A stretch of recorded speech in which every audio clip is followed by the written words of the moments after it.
ល្ងាចមិញមេឃវារៀងត្រជាក់តែក៏ពីអ្នកម៉ែនឹមគ្នាដកស្វេយកទៅធ្វើជ្រក់ស្វេវាកើតដែរតែដូចថាវាមិនសូវធំយើងអាចហូបបានតែអាទូចឹងវាឆ្ងាញ់ជាងអាធំទៀតបើយើងធ្វើជ្រក់ពីអ្នកម៉ែនឹមគ្នាដកភួរដកស្ពេផងនិយាយផងដាក់ស្ពេផងនិយាយផងដល់ពេលនេះហើយមានបងប្អូនអ្នកចិត្តខាងគេមកលេងគេថាយ៉ា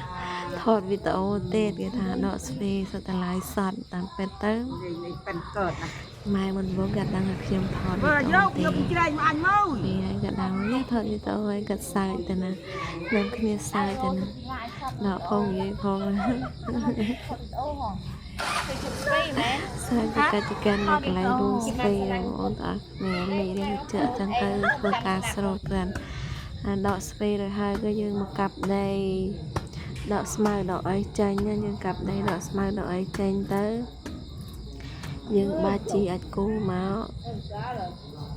យើងដាក់ប្រុសពូជថ្មីទៀតតែសារនេះពូជដែរចឹង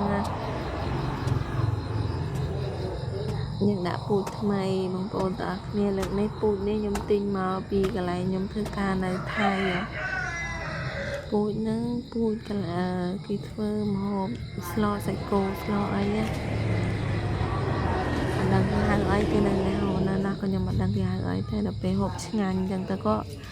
ដើររមើលគ្រាប់យកមកដាំសាកមើល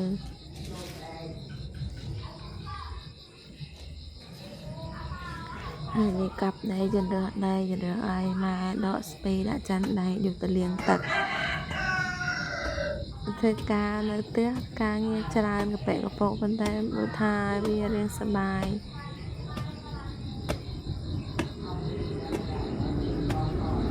កាប់ដៃហើយបងប្អូនអរគ្នានេះស្ទុំផងក្តៅផងស្ទុំផងក្តៅផងទេអានេះគឺយើងជម្រះដៃបានស្អាតហើយយើងកូតវាដើម្បីរាយក្របពូជអ្នកដាំដៃថ្មីយើងរាយក្របពូជនេះហើយនេះជាប្រភេទពូជដែលខ្ញុំទិញមកចាប់ផ្ដើមចាក់រាយហើយដាំយើងចាក់រាយចាំវាដុះអញ្ចឹងយើងបំបែកយកទៅដាំខ្លះទុកនៅរងនឹងខ្លះសង្ស័យទៅដុះមិនទាន់ថ្នាក់ហូបទេតែនៅផ្ទះយើងមិនសូវចុះលុយទេបើមិនជាយើងចេះដាំបន្លែដាំអីយើ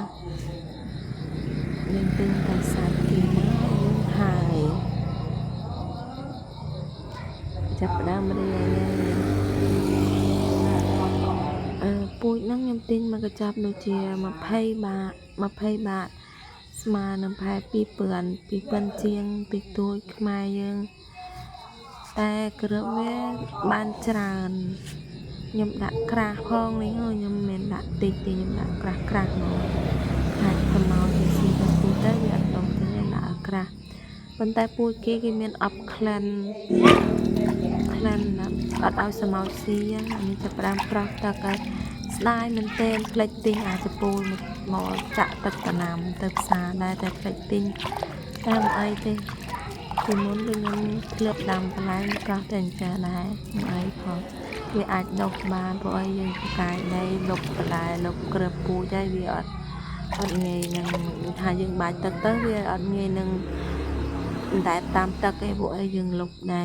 បាយបងប្អូនតា